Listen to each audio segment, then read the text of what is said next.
Hi everybody, welcome to episode 3 of our physical health series. Today we're talking all things overuse injury.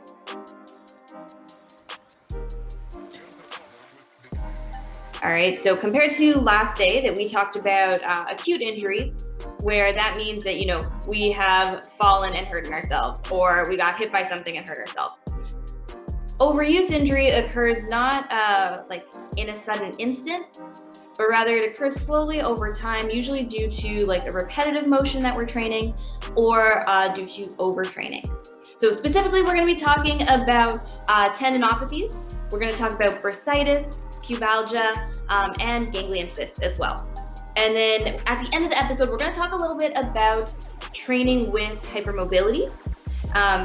Obviously, hypermobility is not necessarily an injury, depending on if it was acquired or if it's genetic hypermobility. But we can't talk about training a circus artist without talking about hypermobility and how to manage it properly. So at the end, we're going to be talking about that.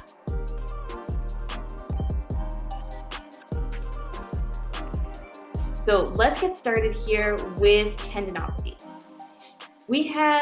Well, first off, tendons are the tissue that connects muscle to bone. Okay, and there's two main kinds of tendinopathy. We have tendinitis, which is an acute inflammation, and we have tendinosis, which is more so a slow degradation of and degeneration of the tendon. Common sites of tendinopathy are our patellar tendon, so either just below our kneecap or just above the kneecap at the quadriceps tendon, our Achilles tendon as well. We can get it in our common flexor and common extensor tendons at the elbow. Okay, so this is our golfer's elbow and tennis elbow. And we can also get it in the rotator cuff. And there's now also more research talking about certain hip pains that it's a glute med tendinitis rather than bursitis, which we'll talk about later. But basically, any place that there is a tendon where muscle is connecting to bone, we have the opportunity to develop either tendinitis, which is that inflammation, or tendinosis, which is a degeneration of the tendon. Okay, so how do tendinopathies occur? A few different things can happen here. All right. First off, we can do just straight up overuse. Okay, we could be doing everything properly, but if we're doing the same motion over and over again, that can cause irritation, which will cause that tendinitis. If we keep going, we don't take care of it, that can then develop into our tendinosis. Okay, that more degenerative issue with our tendon. I'm going to just refer to all of it here as tendinopathy, okay, but generally we'll start with the tendinitis and it'll develop into a tendinosis. So number 1, overuse. Number 2 are mechanics. So how are we moving? And is that overloading the tendon, making the tendon work harder than it should be, harder than it needs to? That will then cause the irritation to occur. So say I'm landing out of a tumbling pass and I'm landing in a more quad dominant position. So my knees are taking up more of the force rather than it being more evenly distributed between my knees and my hips and my core. That can cause an overload. That can cause a tendinopathy. Next up, we can also look at what equipment we're using. So same example, doing that tumbling pass. If I'm landing over and over again onto a hard surface, that in itself, that impact from the floor can overload the tendon, cause a tendinopathy. We can also look at certain costuming things, and with this, especially in the feet. So if I'm wearing skates, or depending on the kind of shoes I'm wearing, if my laces are tied too tight on the top of my foot, those can dig in to our tibialis anterior tendon. That can cause a tendinopathy. And on the back, say, however it's tied, the back of the shoe or the back of the boot or the back of the skate is tied too tight, that can then also push on our Achilles tendon and cause a tendinopathy as well. Lastly here, I know we're talking about overuse injuries. We talked about the difference between acute, chronic, and overuse. We need to acknowledge that tendinopathies can occur acutely. Say I have a single bad landing that overloads my tendon. That can cause irritation. I have a single, I catch somebody poorly. That can cause a tendinopathy in my shoulder. If it's not taken care of, that's when that initial irritation can develop into something more. All right, and whether it's acute or whether it's more of an overuse issue, it's still treated the same way. So that's why I'm including that in here in today's episode. All right, so this thing has happened. We got lots of different ways that we can develop a tendinopathy. What do I do? What do I do about it? When we're in those like initial stages of noticing that we're getting some inflammation, all right, we see that pain, that redness, swelling, heat, whatever it is, this is when we need to take a second off, take a second back to unload the tendon, manage that inflammation. We can go back to our police acronym from last episode. All right. But in this time, in this deload, we can't just deload and go back straight into what we were doing before, because chances are whatever that caused the tendinopathy is still going to be there. So this is when we have to take a second and we can look at how are we moving? All right. Are we landing poorly if it's in the knee? What are my shoulder mechanics like if I'm getting a tendinopathy, a pain in my tendon in my shoulder? What equipment am I using? Am I landing too often on a hard surface? Can we add in a soft surface every now and again? If we're performing a specific act in a show and we're doing a certain trick over and over again, can we change that trick up every now and again to decrease the amount of overuse on our body? Okay. If it's a costuming issue, look at the shoe. Can we tie it a little bit looser? Can we put some padding in so that we're getting less irritation at like the point of contact? Okay. We can also take this time, once we've managed that inflammation, to start strengthening the tendon up. Now, this is specific strengthening for tendons. They love eccentric load. Eccentric load means we are contracting our muscle, all right, while the muscle is lengthening. Okay, this is shown to really help strengthen our tendons, all right, build resiliency in them. So say this is a rotator cuff tendinopathy. For this, I can do, and this is just one example, but I can do, with one of my external rotators, I can do a slow internal rotation. So my external rotators externally rotate my shoulder. I want an eccentric motion, so I want to lengthen them. So I'm going to do a slow internal rotation. All right, even though I'm coming in, those external rotators are working super hard so that I'm not just pulling all the way in and, you know, making all my internal rotators, all of them, the one, do all the work. All right, they are working to keep this motion controlled. If, let's say, this is a patellar tendon issue, then I can do a box squat. So a slow lower down into my squat and then completely sit down. Okay, I don't want that push back up. I want, let's say, a band. I want like a little bit more momentum to bring us out of it. I don't want that concentric contraction after. I want just that eccentric loading for the tendon. So once we've taken time to unload the tendon, manage that inflammation, we start strengthening. All right, we're able to do those strengthening exercises without an increase in irritation. Maybe we've worked with a coach or medical provider to look at our mechanics, see what could be going wrong, what can we correct. We've considered our equipment and we've considered our costumes to make sure that we are providing the best environment for our body, okay, best, like, safest environment for our tendon upon returning to training. Now we have to look at load management. Okay, this is something I mentioned briefly in episode 1, but here we're going to get more so into a little bit more detailed about it. All right, this means being aware of how many of whatever it is, whether it's our jumps, our climbs, just general like air time if you're an aerialist, whatever that is your aggravator for your tendinopathy, we're aware of how much we're doing, we're aware of what our limit is, and we're not pushing past it. When we are starting to get back into training after developing a tendinopathy, this is where we want to start small. We don't want to push right away hard back into training, okay? Or like, again, specific movement. We don't want to go hard into that movement. We need to give the tendon time for regaining that specific strength and regaining its tolerance for load. All right, so maybe that means we're starting landing in a softer pit. Maybe that means that we are doing, if we're an aerialist, rather than doing straight arm inversions nonstop, we do some bent arm inversions instead during our training. All right. Keep this low to start, and then we can build it up. It's important here to keep note of, say, how did you feel during training? Let's say I gave myself, just as an example, there's no magic number here, but just as an example, I gave myself 10 landings to start with. How did I feel during training? Did I have pain? Did I have pain after? How did I feel the day after?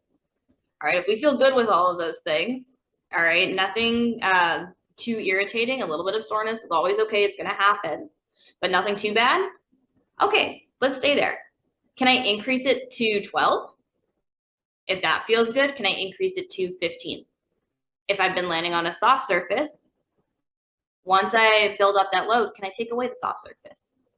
How many landings can I get there? Okay, but it's about slowly building it up. All right, with that, and especially when we have more of a chronic tendinopathy, and whether it's giving you pain, it's always there. We want to, again, just manage that overall load. Have a cap that this is when my body really starts to feel terrible at. And again, there's no magic number for this. I can't say, oh, 30 landings in a session is exactly what it is. That's going to be different for everybody. That's going to be different for what your tolerance is, what your experience is, what the skill is as well. But monitor your training. Keep a log of it, okay? And find that number where if you do more than this, that's when you really start to feel crappy. And count your landings. Manage that load. Manage your climbs, manage your inverts, whatever that aggravator is, so that we don't overload the tendon again, and we can also build up to that previous strength. Lastly, for tendinopathy, there is some taping techniques that we can use to help manage it. We can use a strapping technique, and this is what we would do with like a more rigid kind of tape, like a zinc oxide tape or a leuco tape. And that will help distribute forces across the tendon a little bit nicer. This is not a technique that solves the issue. It is very much a Band-Aid technique, but it's really good for pain management and decreasing aggravation to the tendon when we're in situations where we can't stop training, we can't stop performing, we can't stop teaching, we can't have as much control over those aggravating factors as we would like to. This can help with our pain management. In terms of using something like a stretchy tape, like KT tape, that being applied directly to the tendon, that's kind of sketchy. I can't really speak to that too much. There isn't good evidence behind that, but we can use it as a means to help cue our mechanics better. So let's say, as an example, through the shoulders, if we have an issue with our shoulder mechanics, when applied by a qualified professional, we can use K-tape to help teach our shoulders how to move better and hold them in a better position that's going to be less aggravating to the tendon. Lastly here, then this goes back to episode 1, like our general maintenance episode. Recovery, it's important. It's really important. It's important for keeping our bodies healthy, and if our body isn't healthy, then our tendons won't be healthy and they won't be able to recover either. So this includes all those lovely things: keeping our nutrition on point, our stress management, our sleep, and our hydration. Okay, these are all factors that affect our body's healing, all right, affect our recovery. If we're not healing, we're not recovering properly, then our tendons won't heal either. Okay, no part of our body is going to heal properly either. All right, so we could be doing all this good strengthening, manage our equipment, manage our load, but if we are not recovering properly, we're doing the body a disservice. So next up here is pubalgia/osteitis pubis, which for our purposes and how we're going to define it, it's basically chronic groin pain, one with significant inflammation and one without, whatever you want to call it. All right, it's essentially having groin pain in the absence of a true hernia. A hernia is when the muscles of our abdominal wall grip a little bit and then our organs pop out, say hello. It can be very painful. It generally needs surgery to correct. But this is having pain in those same areas, so in the lower abdomen or like up in the groin without a hernia, so without an actual tear where our organs are popping out of. When like ultimately when we're managing this kind of thing on our own and when we're training through something like this, the main thing that's going to keep us as healthy as possible and manage our pain the most is maintaining that balance between strength of the core and of our adductors and mobility of them as well. We need good lumbopelvic control. Okay, so can I tilt my pelvis back and forth? And we need really good core and pelvic floor activation as well. Can we hold that strong brace? Is my pelvic floor like holding strong so that my adductors don't have to compensate for it and I don't have to work harder for it? When we have something like pubalgia, adductor stretching, okay, so groin stretching is generally contraindicated and advised against. That's cool, but tell me a circus performer who doesn't have to do a straddle ever. Maybe our jugglers, you know, so that's something we still have to do. So we can still incorporate it into our training, but if you are affected by something like pubalgia, we keep it to active stretching so we are not excessively lengthening those muscles. Okay, we are not excessively tensioning those muscles.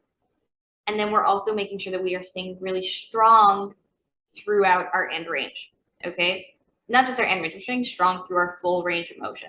All right, it's all about when we're managing this kind of thing, this kind of chronic pain, as well as like chronic irritation to this area. It's really important that we stay strong and we stay strong through the whole range that we need. The same with tendinitis. We spent a lot of time there because, quite frankly, it's how we manage most of our chronic issues. If there's a skill that you know is aggravating, all right, we want to put a cap on it. We want to manage that load.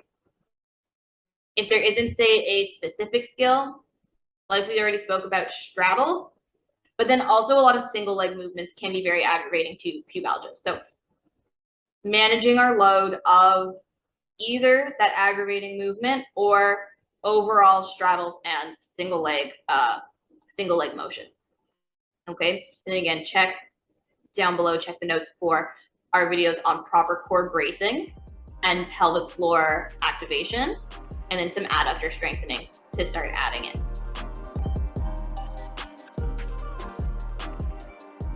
Next up, we're going to talk about bursitis. All right, so a bursa is this like small sac of fluid that sits at different places in our joints, and its job is just to reduce friction, provide some cushion, and proper like gliding movement of these like structures around a joint. And bursitis is when that little sac of fluid gets inflamed, and this can happen for a multitude of reasons. Very often the same like tendinitis, we do have bursas around our tendons. They can happen together as well. So things like overuse, so the same repetitive motion, that tendon's working, but also that bursa is getting compressed, getting moved. If we're not moving properly, that can cause friction. That can then cause swelling, irritation. It can be a single instance of I've fallen, I landed on my elbow. We have some bursa in here. That trauma can make the bursa swell, okay, or cause inflammation. And same with the knees. We land on the knee, the same can happen. Even honestly, like lying, you spend too long on your elbow, that can cause a bursitis in our elbow. And then we also can develop bursitis from like a bacterial infection or other inflammatory disease, but that's a little bit less applicable to what we're talking about today. The most important for us today is that we can get it from that overuse or that like poor mechanics that causes irritation to the bursa. Same like tendinitis. We want to find ways to reduce friction, reduce pressure around the bursa. So we need to correct our mechanics, make sure that we're not doing anything funky that's causing excessive pressure to it. And then we also can use soft tissue release. So doing that, like getting a massage or using a foam roller or a peanut on your own, like a massage ball on your own. So that, let's say it's a tight muscle that's then pulling and then causing compression to that bursa. We're giving it a little bit of relief. If, say, it's a bursa in your hip or in your shoulder, we can talk about things like our sleeping position, our seated position, how we're sitting, never mind just movements that we're doing in training, but say it's in my hip. If I sleep on that hip, if I sleep on my side and I'm on that hip, I'm going to continue to irritate that bursa. So we can sleep on the side. We can stick a pillow between the legs with that painful hip up, so that we're getting better alignment. We're not compressing the bursa as much through the night. We're giving it time to heal. We're giving it time to recover.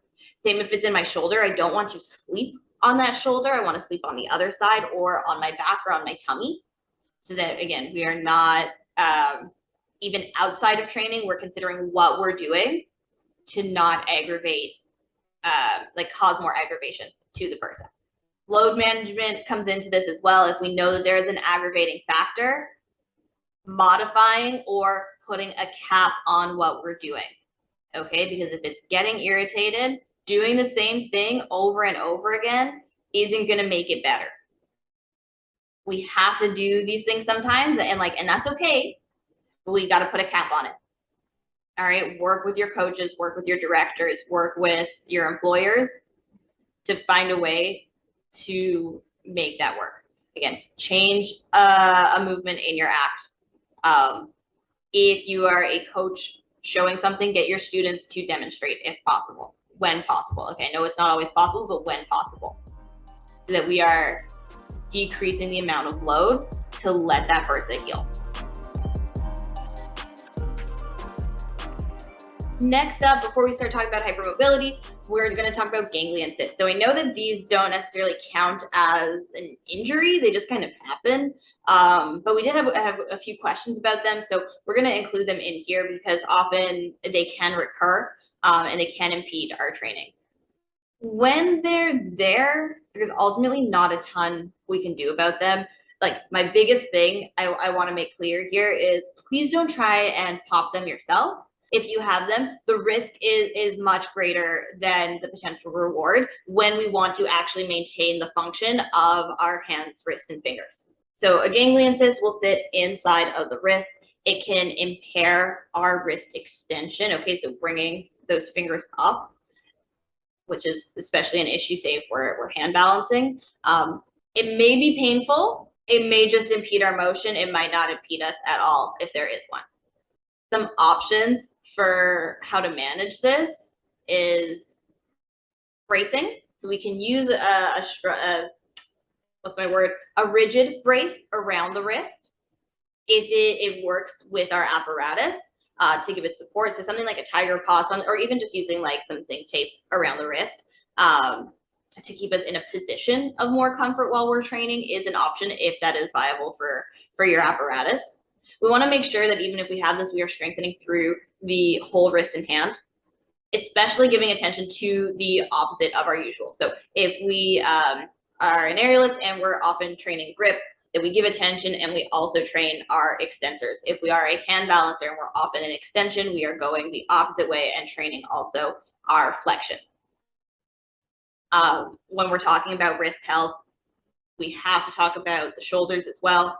We want to make sure that our shoulders are moving properly and are strong in the ways that we need them to be for our apparatus, for our specialty, so that we don't need to compensate at the wrist for any weakness in the shoulder.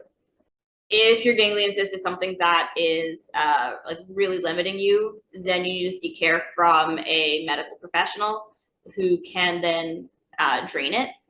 However, they can come back. There's no way to keep them away once they start to happen. Tendon gliding has also been shown to help relieve some of the symptoms of ganglion cysts. That may be helpful. However, it's not going to help get rid of the cyst. It'll just help maintain that motion and potentially relieve some of the pain that the cyst is causing.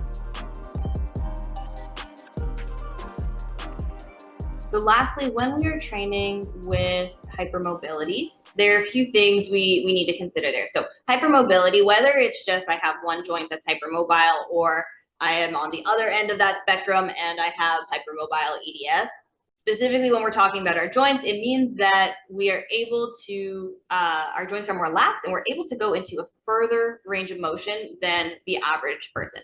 Okay, our ligaments and joint capsules are a little bit more, not necessarily stretchy because they don't bounce back as well, but they are more lax and they can move a lot more than the average person's.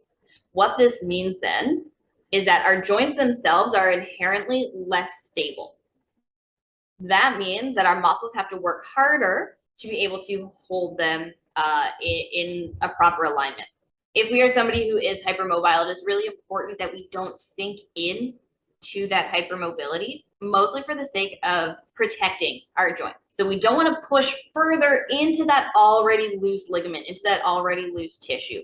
We want to be able to hold ourselves nice and strong. And this is true for not just our training and not just our performing, training, teaching, whatever the heck it is, okay? But this also is true for what we do in our daily lives, because our body's still got to be a body in the rest of our daily life. So let's say I am standing, I'm doing dishes. I'm not standing into a hyperextended knee. I'm using my muscles to hold me. I'm not putting excessive pressure through that joint. Say I am leaning on my arm, having a chat with somebody, okay? Same deal. I'm not leaning into a hyperextended elbow. I'm not putting excessive pressure through that joint, okay? Further stretching out those ligaments and whatever other tissue. I am holding myself there. How do we do that? Okay, how do we get strong with that? We strengthen through our full range of motion. Okay, so lots of active flexibility drills. We can also use cross training. So getting into a weight training program can be really beneficial to help increase our body's overall strength, to help hold our joints together better. And then we also want to look at proprioception. So proprioception is our body's sense of itself in space. Okay, and this can refer to the whole body and it can refer to our separate joints. So I know that my mug is here. I am holding my mug out. I can bring it to my mouth, and my hand and my body knows, my brain knows where my mouth is. My hand knows where it has to travel to get it to my mouth without spilling coffee on me. That's our proprioception. When we are hypermobile, okay, when we have those looser joints, our ability for proprioception is decreased. That's okay, no need to panic, because like most things, we can train our proprioception with certain exercises, and I've linked a couple videos for it as well. But not just strengthening, but then also doing specific exercises to train that ability, because with a decreased ability for proprioception, never mind spilling coffee on yourself, but say we land, we'll be less able to find our strong landing position. We're more likely to fall. We have an increased overall risk of injury with that. Okay, so people with hypermobility, we do not want to push into those end ranges of the joints passively. We want to be able to do it actively. We need to strengthen overall, and then also through the full range of a joint, and then we want to train proprioception. These are three things that are going to be really helpful in keeping a hypermobile, whether it's just the joint or the whole body, happy and healthy. If you are somebody with hypermobility so severe that we're experiencing dislocations, frequent dislocations, either of one or multiple joints, getting in touch with a medical provider can be really beneficial to basically look at options for what we can do to keep it in place. So whether that's using some sort of brace while you're going through a strengthening program, whether that is a surgery to keep it in place, if that is a viable option for you, or we could use something like certain taping techniques, whether that's with a like rigid strapping tape, or if that's with something like a KT tape. So a rigid strapping tape we would use that would a bit more physically hold a joint in place, versus a KT tape that's stretchier, which would help cue the muscles around the joint to help the muscles stay active in holding that joint in place. So a few different options, but for those we need to work with a qualified medical professional.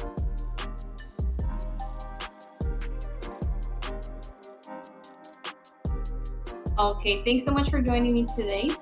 Just a quick recap, okay, when we talk about tendinitis, when we talk about bursitis, the main thing we have to focus on is load management, making sure we're not overloading with what we're doing, if we're doing it properly, looking at our biomechanics, making sure there's nothing going on there that could be aggravating either the tendon or the bursa, and then also looking at our equipment and seeing if there's anything in costuming that could be adding irritation. So looking at our floors, looking at tension in our costumes or in our equipment, like a shoe, like a skate, something like that.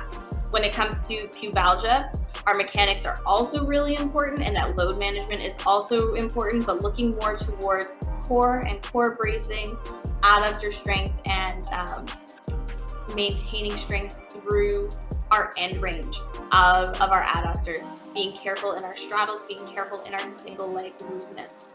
For something like a ganglion cyst, staying strong through the whole upper chain, okay, upper kinetic chain, so shoulder, elbow, and wrist, so that we limit the pressure at the wrist, bracing as we need to, and then using tendon glides if we need to, as well to help manage pain, and then seeking help from a medical professional if it is really starting to limit our motion.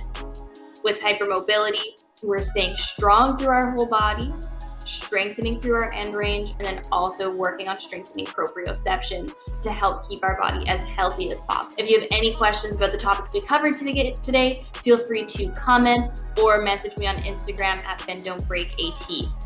All right, thank you so much, everybody.